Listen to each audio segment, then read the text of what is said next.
In our final story, I want to look at Pamela Anderson and a conversation that she just recently had about her book where she exposes Tim Allen, who exposed himself to her, she said, on the set of Home Improvement way back in the 90s. Just recently, Pamela Anderson released a book, kind of a tell-all from her past, and she is doing a media tour. And in the book, and also on this media tour, she retold a story that she said happened to her and Tim Allen. So I'll let you hear it from her first. Here's that. Pamela Anderson is alleging that Tim Allen flashed her when she was 23 years old, a claim which the actor has denied. In an excerpt obtained by Variety from her upcoming memoir, Love, Pamela, Anderson claims that on her first day of filming Home Improvement back in 1991, Allen opened his robe and flashed his penis at her in the hallway outside her dressing room. She noted he was completely naked underneath the robe and added, "He said it was only fair because he had seen me naked. Now we're even." That was presumably a reference to her modeling career for Playboy. Anderson writes that she laughed uncomfortably at the encounter. In a statement, Allen denies the claims altogether, saying, quote, "No, it never happened." All right, so let me just be really clear. I kind of don't care about this story at all. I care about, obviously, whenever an injustice has been done and making sure that wrong has been righted, but I don't care about this story. I do care about the truth. And the truth here is, of course, whether or not Tim Allen really did what he did. But we see this all the time. These people who are exposing other people and bringing justice and willing to come out and speak up in their defense. The problem is, when a person does this, it either takes great courage for them to expose their abuser or expose somebody who did something to them, or it takes a whole lot of calculated evil to do it. And so the question becomes, how do we know if Pamela Anderson is telling us the truth? Because Tim Allen has come out via his agents and vehemently denied that this story ever took place. He said, "I would never, ever do such a thing, and I didn't do such a thing." So how do we know? Who's telling the truth? Is it mommy or is it daddy? So here's just a couple of food for thoughts as we kind of round out the show, as we've been talking about, what does it really mean to have a standard of morality, to have a set of values, and not to major on the minors, to make sure that we're standing up for the things that really matter.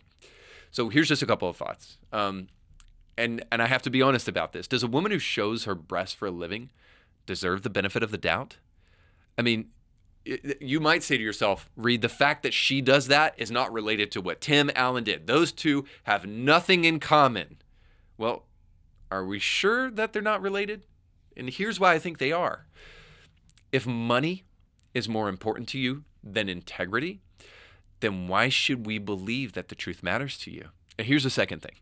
Porn is ultimately and only about self-gratification.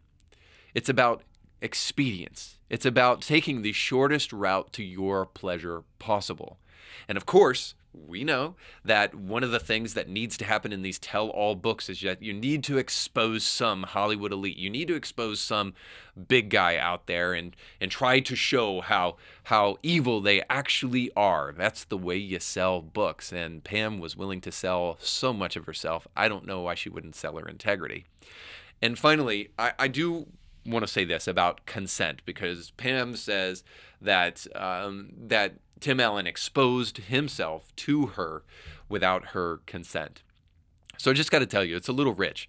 Like, porn artists violate consent every single day. They shove their nonsense down our throats on social media in the form of ads on social media and girls with low self-esteem who want to flaunt their stuff on their personal profiles.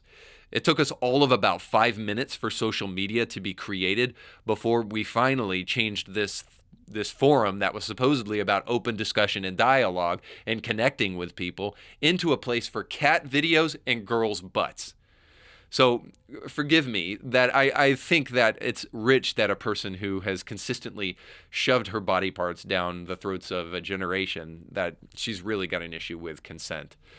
More importantly, what constitutes consent has to be derived from a set of truth statements.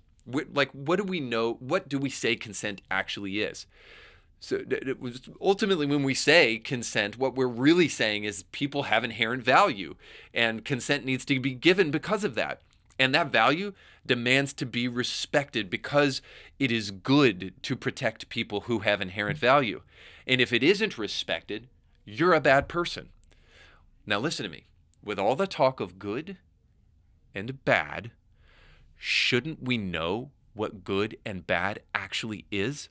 How do we determine what good and bad actually are if we don't have a source that dictates to us the difference between these two things? And not an arbitrary source, an authoritative source. In other words, by what standard should we agree on the definition of good and bad? And this is where I come back to Louder with Crowder and Steven Crowder and the Daily Wire and Jeremy Boring. If we want to live in a society where the truth matters, where our friends don't get stabbed in the back, and where people tell the truth and are not only telling the truth, but are self-aware enough to know what their motives actually are, and not just self-righteous and totally deceived.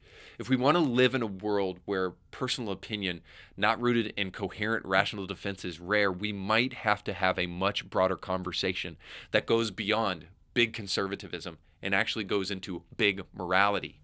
We may have to have a conversation about why morality matters to society, and more importantly, where we should derive morality from, so that we aren't all our own autonomous agents developing morality as we go along. We might have to have a conversation about how unbelief in God has actually been bad for society, and how a return to Him could lead us back to moral virtues and away from the dead end that we find ourselves in. So if that's true, then I would encourage you to open that old dusty thing called the Holy Bible on your shelf, maybe read a passage or two, and see if it doesn't provide a set of moral values that's better than what you came up with on your own. So you just got done watching a small excerpt of a much larger episode. You can find the link to that full episode down below in the description of this video. So you definitely need to check that out, because if you like that clip, you'll like the much larger episode. And while you're at it, don't forget to like, share, and subscribe, and click that little bell to be notified when great new episodes of Indie Thinker come your way. Thanks for watching.